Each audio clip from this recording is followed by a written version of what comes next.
We are live now, Rachel. So let's give the others 60 seconds, no more, to show up.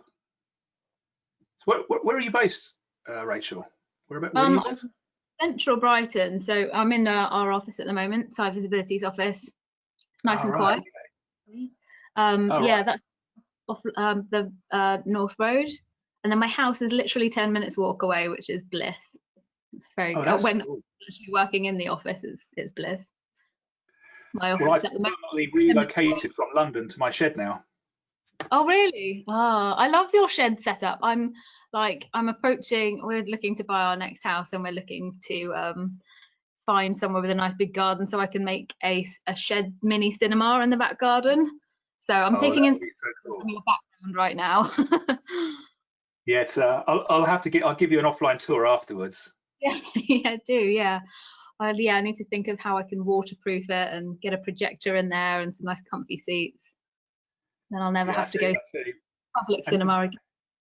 And since I'm on quarantine right now, coming back off holiday, you know, it's just such a great place to be, and to be able to go to, and to be able to go from house into shed and then back at the end of the day with the family is great.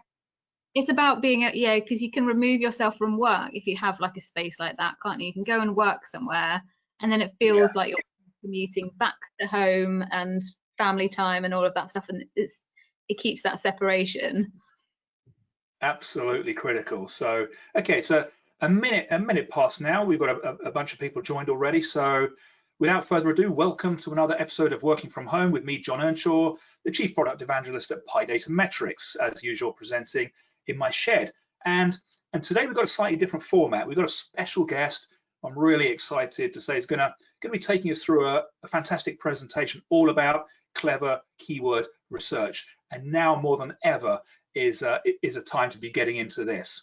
We've got stacks to get through today. So shortly I'm going to hand you over to the fabulous Rachel Pearson. Before that, just a quick reminder that we will be on Slack at the end of this session. If you've got any questions, if you have questions all the way through, you can always drop them into the chat. But without further ado, let me hand over now to Rachel Pearson. Rachel, over to you. Oh, what an intro. That's great. Thank you very much, Jon. I'm really excited to be here. I know we haven't got a whole load of time, and I can talk about this stuff for hours and hours, but I'm going to try and condense it and hopefully give everyone some kind of actionable, like kind of easily, quickly actionable things and insights that you can take away into what you're working on at the moment. And hopefully that is to do with very important keyword research. So the title of the webinar is Overtaking New Pandemic Competition with Clever Keyword Research. I'll just very briefly introduce myself. I'm the digital marketing manager at Site Visibility. We're a digital marketing, like creative digital marketing agency in Brighton. I'm the founder of Brighton Digital Women, which is a community based here in Brighton, looking to increase the visibility of women in higher senior roles within digital marketing. I'm a filmmaker. I also co-founded Watch This Space, which is a diversity inclusion consultancy and training business. And I host a podcast, like everybody seems to have started doing during the lockdown, which is about fan-made filmmaking. So that's a little bit about me. I think we'll have some links in the chat if you're interested in anything like that. But what am I talking about, very importantly, in this webinar? So I'm going to talk a little bit about how keyword research needs to change now in the light of the pandemic, but also in the light of making it a bit more of an interesting process to go through, because I think a lot of people kind of see it as something that they have to do as part of their job as an SEO or a content person. And there's so much more to it than just running a few keywords through a tool and giving that to your copywriters. And I think it's fair to say, Rachel, that most people hate the thought of keyword research. Yeah, it's a chore for sure. Definitely anybody I've spoken to over my digital marketing career, which is over a decade now, which is scary and slightly depressing. Anyone I have spoken to, it's definitely seen as a chore, that's right. And it shouldn't be. It should be really exciting and a creative thing to do. And I'll be giving some kind of tips and ways to make it more exciting and creative and an enriching process in a bit. Yeah, and who needs to use that data? So spoiler alert, it's not just for SEOs. and it's not just for people who are writing content. I'm going to give, like I said, a few tips about creating internal processes around keyword research, around search data, search trends, consumer behavior, and analyzing it like that. But just kind of generally some process tips. I think process is going to be one of the things that has potentially let businesses down when they've faced this massive challenge, either positive or negative, because of the pandemic situation we're all in, and these unprecedented times, of course, as everybody's calling it, and unique sources for keywords as well. So like I said, not just using a tool with a few seed keywords, there are so many creative places you can find keywords that will inform all kinds of things in your business, not just content optimization or content creation either. And then some examples of how that keyword can, those keyword research kind of processes and the enriching keyword and search trend kind of processes as well, how you can take that to inform different types of content. And because I'm a massive film nerd and a massive advocate of video and marketing, and believe that that is the thing that will be a game changer for businesses if they haven't started using it already, I'm going to focus a little bit more on that that kind of aspect of content creation. So that sounds great, and I love the fact you're talking about video, because as we said yesterday, I'm obsessed with search features and things other than those classic links that everybody worries about.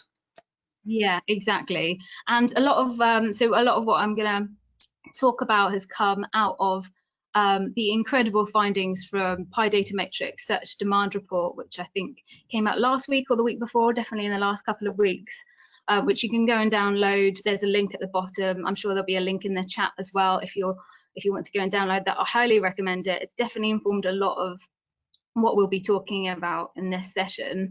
And there's just a couple of things in there about what the report includes, but we'll be focusing kind of on the side of video and how to find that keyword, those keywords in a creative and fun way.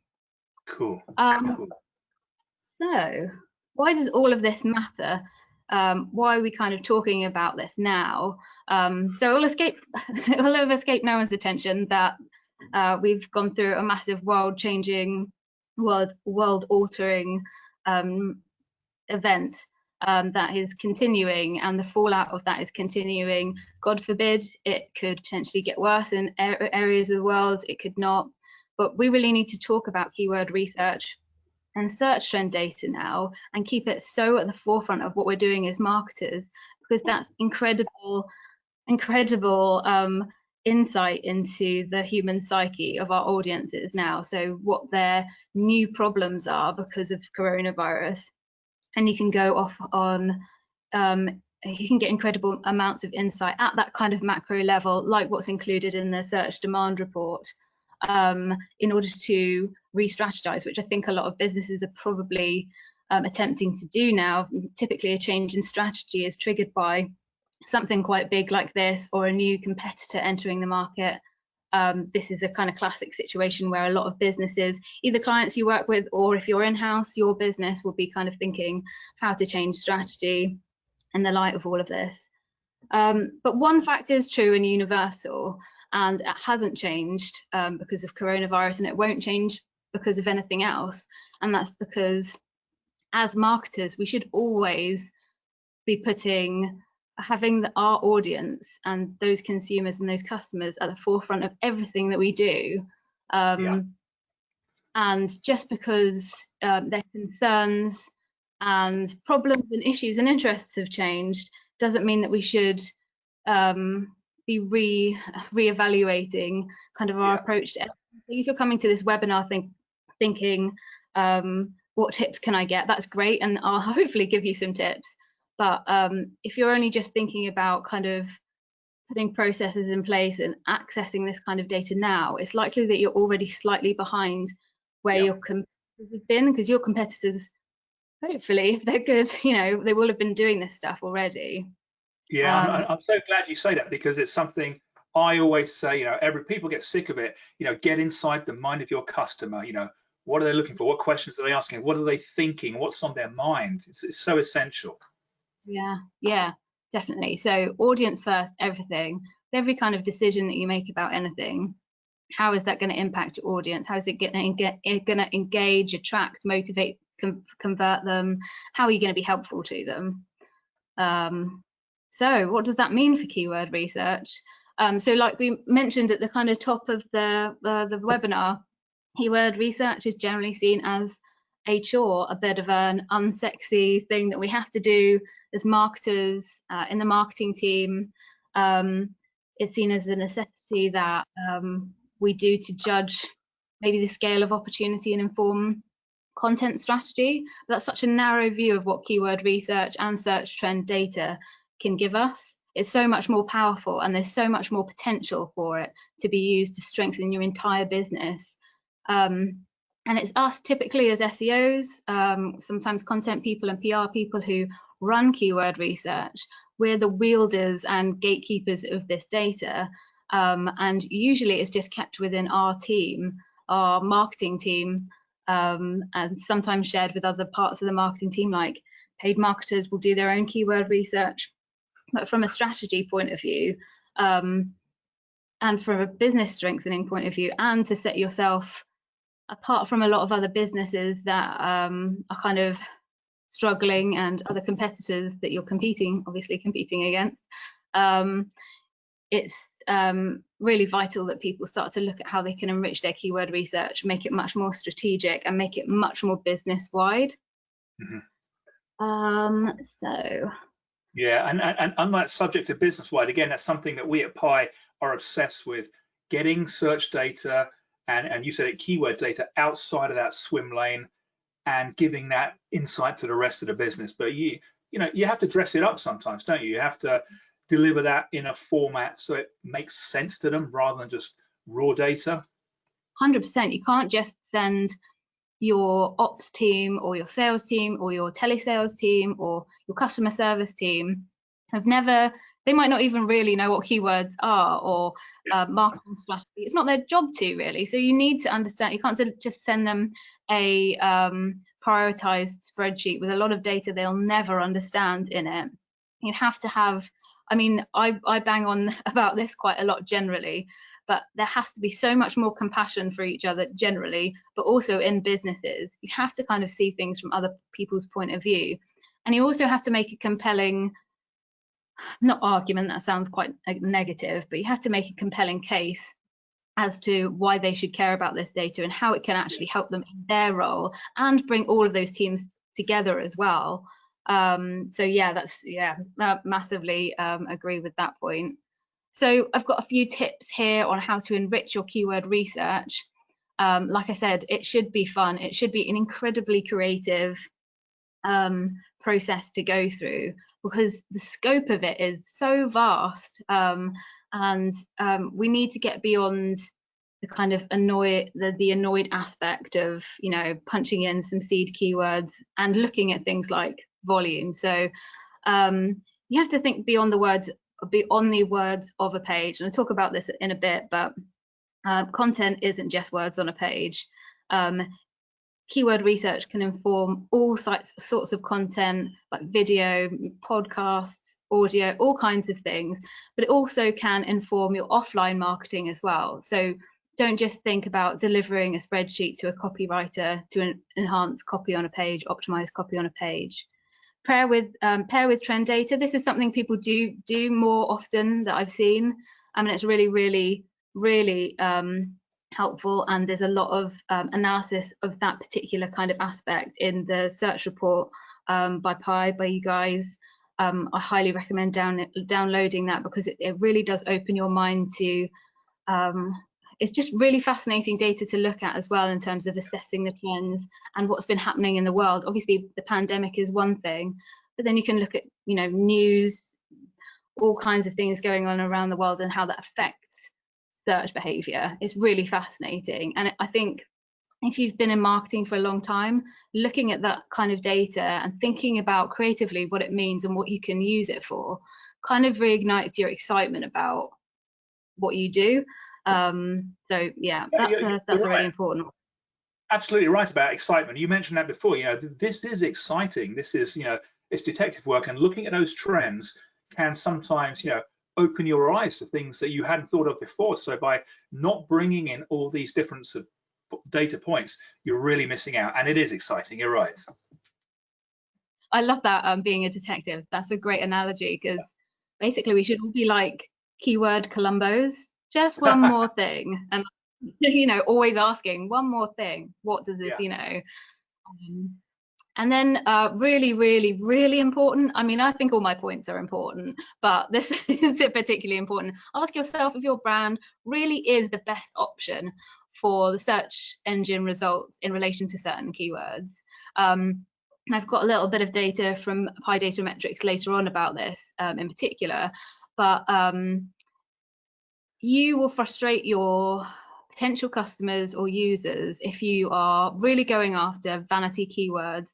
And if you somehow manage to rank for those keywords, great. I mean, I'll have a lot of competition in terms of, usually search SERP features.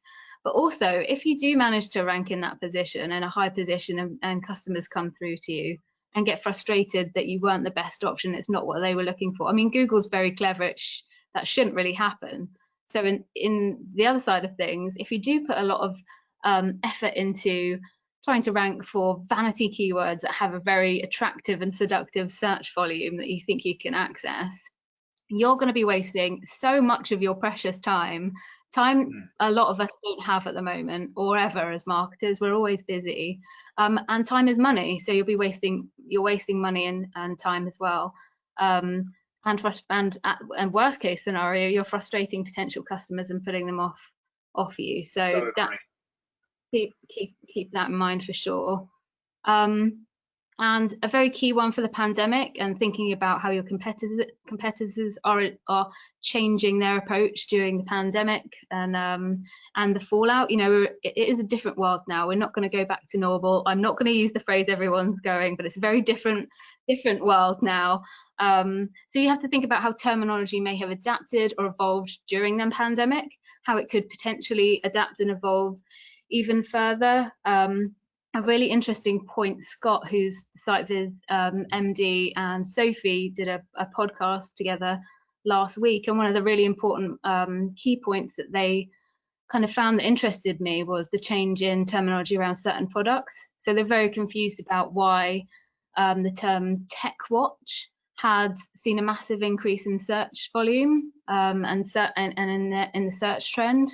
Was it the same as a Fitbit? Is it something new? Why are people using that terminology for something now? And that really comes into one of the points later, is about being curious. Don't just go, oh, that's weird, and then kind of like pass it on. Like, that might be a huge opportunity, and especially if you share that data with another team who go, oh yeah, we know what that is. That's a slightly different product that's coming into the market.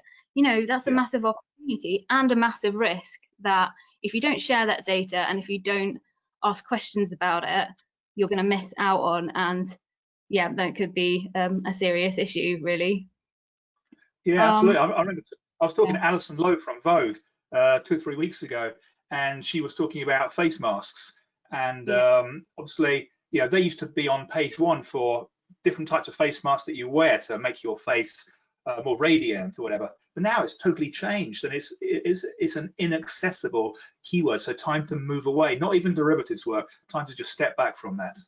Yeah, and then if you talk to your product team, maybe if you face that kind of situation, working together and knowing what sharing that data and sharing that information, you could go, right, well, with Vogue, we probably have quite a lot of clout in this area. We can probably reinvent the terms used for their face masks, the glowing face mask, and actually capitalize, get ahead of the curve. And that's what this is all about, really.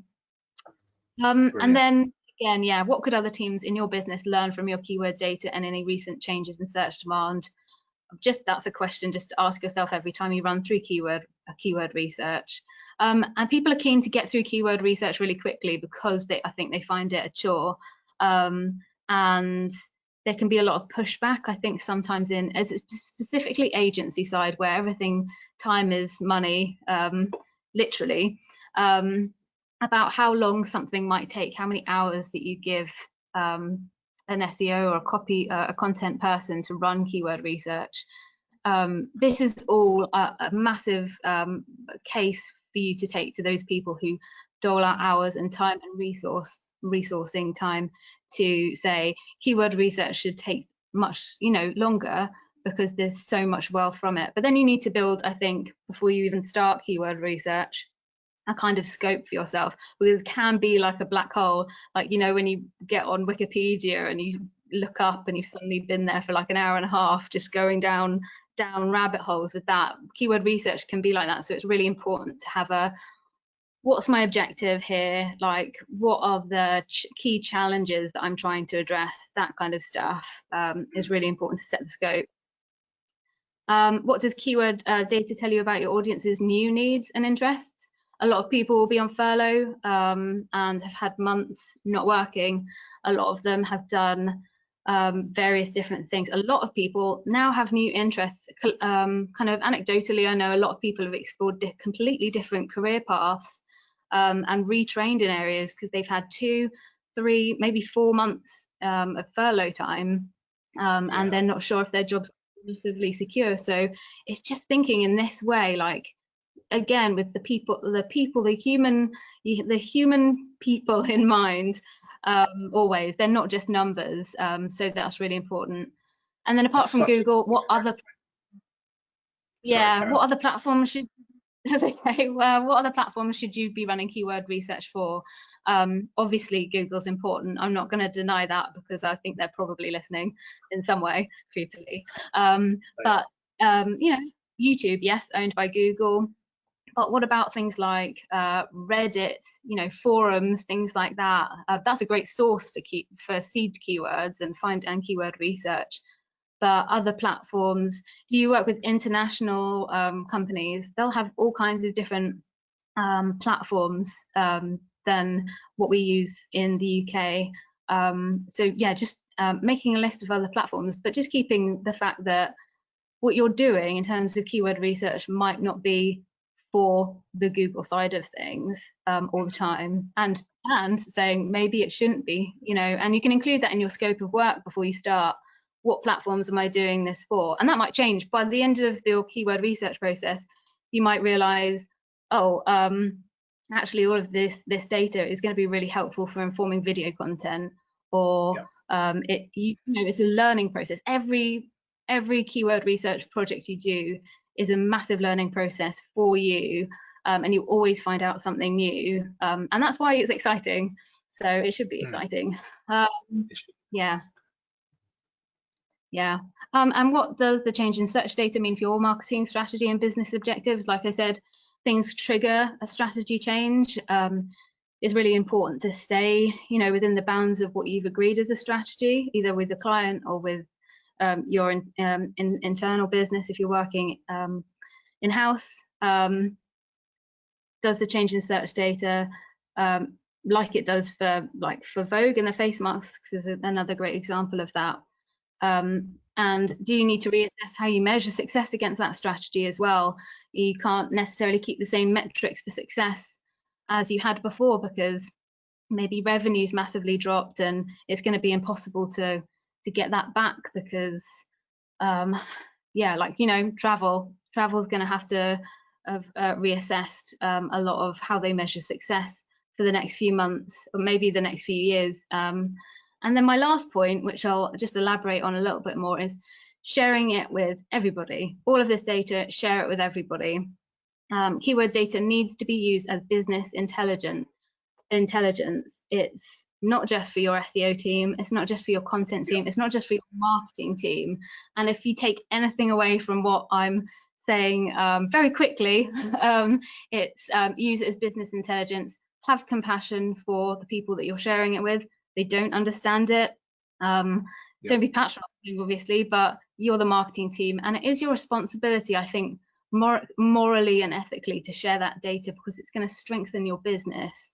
If you explain it properly, you take the time to meet with people in other departments and show them the power of what you're learning. That's very super important. And if Yeah. you're already doing that, if you're already doing reports like PI's search data, search demand report, if you're doing that regularly, which I think everybody should be, especially now, then I really applaud you, because that's ideal, an ideal situation. I'll breeze through this very quickly. If anybody wants to ask anything specific, I'm around. I'm happy to chat about this onto the Slack channel. You can email me, it's fine. But sharing is money. It is also caring, because more money means everyone's hopefully happier. But think about the kind of teams in your business. So I've named a few here. Imagine if you started sharing search data, keyword trends, changes with your customer service team, for example. That could lead to them really understanding the needs and issues of the humans that they speak to daily. And also you open a dialogue with them to understand those humans on another level as well. So customer service, telesales teams as well, anybody in the sales teams. So yeah, basically everybody. And one of those key teams as well that I'd focus on is design and creative.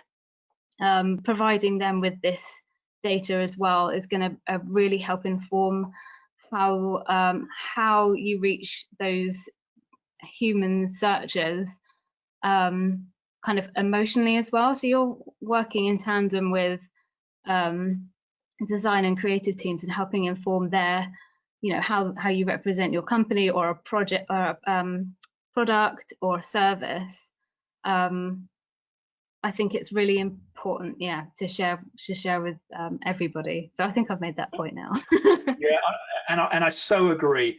Get it out of the swim lane. This data is far too good. It's far too insightful. It's far too valuable to hog it within the SEO team or even in the marketing team. So I love what you're saying here, Rachel. Yeah, and like a tip is, I would just say, if you haven't done this before and it's daunting, it's quite daunting, especially if you work in a huge multinational business with huge big other teams. That's daunting, but email or speak to the heads of department, explain what you want to do, why you want to share, and what that's going to look like in terms of time with their teams and the format of things. Have a game plan before you just go, I want to share this data with you. Just explain why and reach out to them, and and then awesome. really just to reiterate, if anyone's a very big Walking Dead fan, something that I really liked with one of their more tolerable characters, kind of explained how each community in this zombie apocalypse world was like a finger, different strengths, different skills, experience, all of that stuff, but they are part of a whole. And this is my cheesy message, because when you bring all of those things together and create a fist, and you have a lot more power and a lot more impact if you're all working like that together. There's so much silo of stuff in businesses, and it needs to stop. I couldn't agree more. Yeah, and I think as well, one of the things I found is when I was looking for tips of how practically SEO and marketing teams can share their data with other people in their business, other departments in their business, there was no content out there about that at all. It was all keyword tool this, keyword tool that. There was no content about sharing it with other businesses. So if you start doing that now, it's highly likely that's not a thing that's massively happening a lot.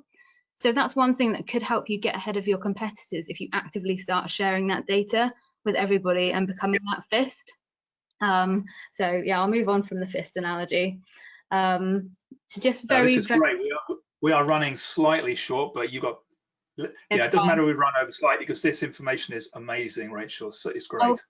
I'll breeze through this next section because it's important for sure. Process, it's a bit more generic, but process history is something that we use at site visibility, and it's relevant to this topic, having this kind of more formal aspect of managing your process now, because this is all about future-proofing your business. So if you don't have processes in place, I think that leaves businesses and teams vulnerable to panic, and panic leads to bad decisions, mistakes being made, and lost opportunities. If you have processes in place, it makes everyone feel a little bit more like they have control over something. So it's really, really important to have those in place. We've clearly learned that humankind is not untouchable. In our hubris, I think we thought that we'd never be hit by a worldwide flu that would take out the whole world. So having a process in place is going to help when, I think, you know, the next thing happens. And I think we have to be a lot more humble about that as a human race as well. So having some kind of system for keeping an eye on your trends, and the practice of keyword research is one of those processes. But processes, honestly, documented for anything is massively helpful. So a couple of tips: identify your stakeholders, so who you're gonna rely on to have those processes, who needs to sign off the process or help collaborate on building them.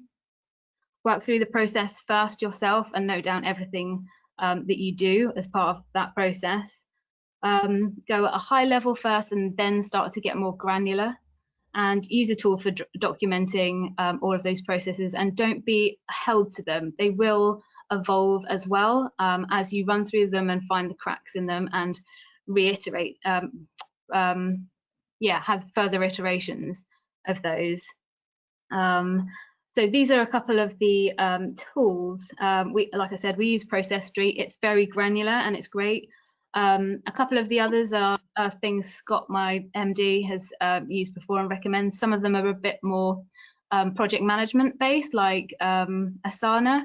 It depends on your business. You might want something that's a bit more project management based, a bit more fluid.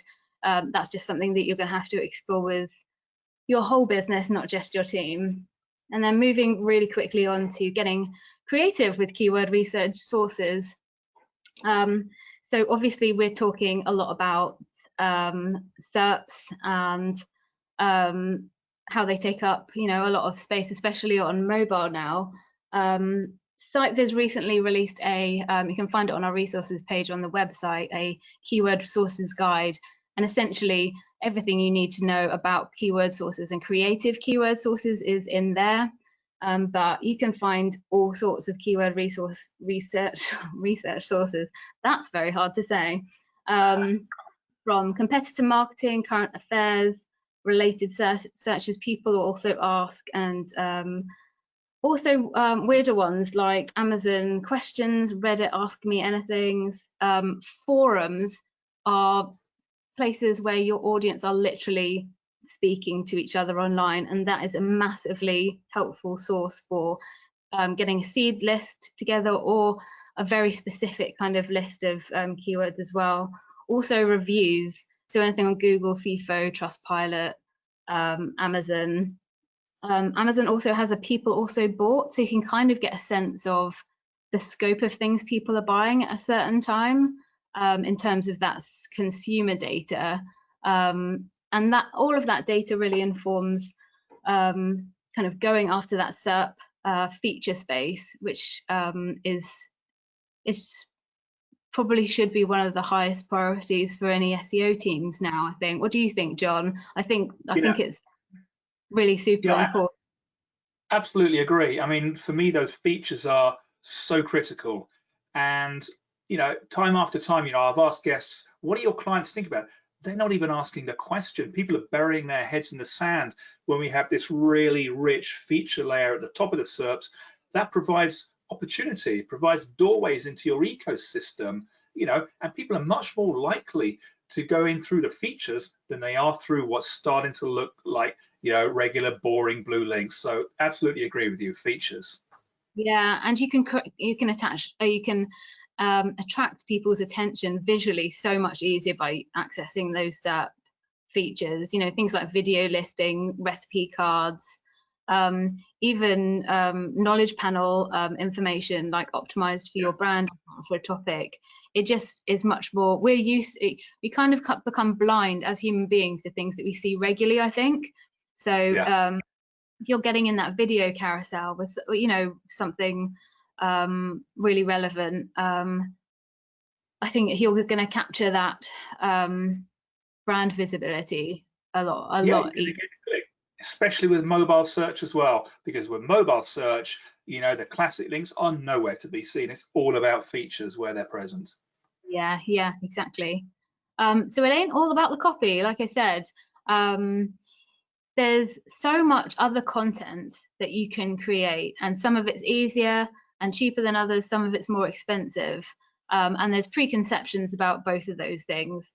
But you know, there's video, images, webinars, white papers, infographics, Twitter chats, live streams, all of these new platforms like TikTok, Twitch, quizzes. You can create a Chrome extension from understanding search data about your audience, and you can facilitate something that they need that isn't out there at the moment.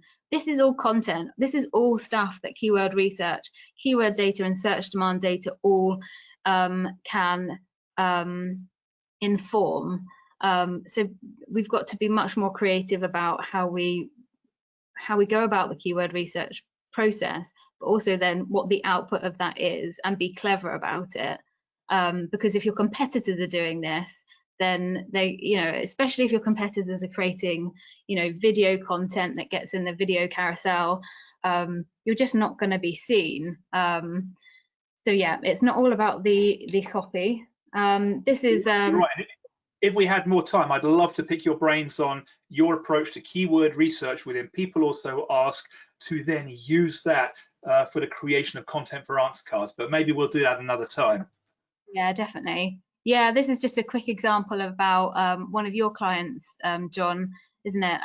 About how, about GQ appearing in organic search results, but you can see in the screenshot there of the best six-pack workout, which I'm sure has seen a massive increase in recent months. It's all videos, and videos about how-tos or workouts. It's all about the video content with those kind of search terms. And in particular, they've now got the feature in Google where they will just pick a snippet of your video, maybe 30 seconds, and they will show that in the SERP. So the suggested watching kind of thing. So Google's massively focused on video and using video specifically. It can also read the visual of your video now. So it can tell what products and what things are in your video without you having to expressly say them. It's so incredibly scarily advanced. And 80% of all, there was a report before the pandemic that 80% of all internet traffic will be video by the end of this year. And that was reported before the pandemic happened, I believe. And we're getting towards the end of the year. If 80% of internet traffic is video, like, I think that should just say everything. I've got a whole bunch of notes here and I know we're running out of time. And really my message to you there is you have to be using video. People are scared of it because they've got this preconceived idea, excuse me, that it's really expensive to produce. And if you can't produce something that looks like a Hollywood movie, don't do it. That's so not true. If you look at the kind of things on TikTok, Twitch, even a lot of stuff on YouTube, it's not massive production values. It hasn't cost a lot of money. But what it does have is it tells a story and it elicits a connection and creates curiosity about your brand. It creates fans, and fans, you know, for your business means advocacy. And I can't express the importance of video as well as the kind of video SEO side. There's so much to be done around, you know, how practically do you get video in the carousel, and that's all the stuff that I'm sure John's team, my team at SiteViz are more than happy to help anybody with. We've got a lot of information about how to do that and how to help people do that. But and certainly for another day, we could do a session on optimization of videos, how to get that right. And I'm just saying, we've got about 60 seconds left, Rachel. Sorry to rush you, but this content is fantastic. There are some really great actionable takeaways. Over to you. I've got a lot to say about video, so if anyone's interested, I hopefully, and you should be, do please get in touch and I will talk your ear off about it. But just to conclude, five kind of highlights of everything. Don't keep your data to yourself, share and collaborate. Everything is a keyword research source, everything. Conversations, phone calls, everything. Future-proof with processes. Get rid of the possibility for panic by doing that. Look at positive and negative competitor performance, because you'll learn a lot from that. We didn't really talk that much about that, but don't just look at what competitors are doing well. Look at where they're really messing up, because that will help you avoid that. And become SEO Spielbergs, Gerwigs, Coppolas, and create video for your brands, for your clients. And speak to me, speak to Jon afterwards about how you can do that. And that's it. You can find us all on Twitter. There are Twitter handles, and you can definitely email me. I'd love to hear from people about all of this stuff. Wonderful. Rachel, thank you so much. That was fascinating. It was insightful, and above all, it was actionable. You know, there are things in there that I want to take back to my team. So I just want to thank you so much for your time today. That's been really, really awesome. No worries. Thank you very much for having me. It's nice to talk to people. It's always great. It's great to talk. It's great to share. And all those people who tuned in, just want to thank you as well. If you're watching this on YouTube, again, there are probably links below so you can hook up with Rachel and find out some more. So thanks again, Rachel. Thank you. Thanks, Jon. Cheers. Cheers, guys.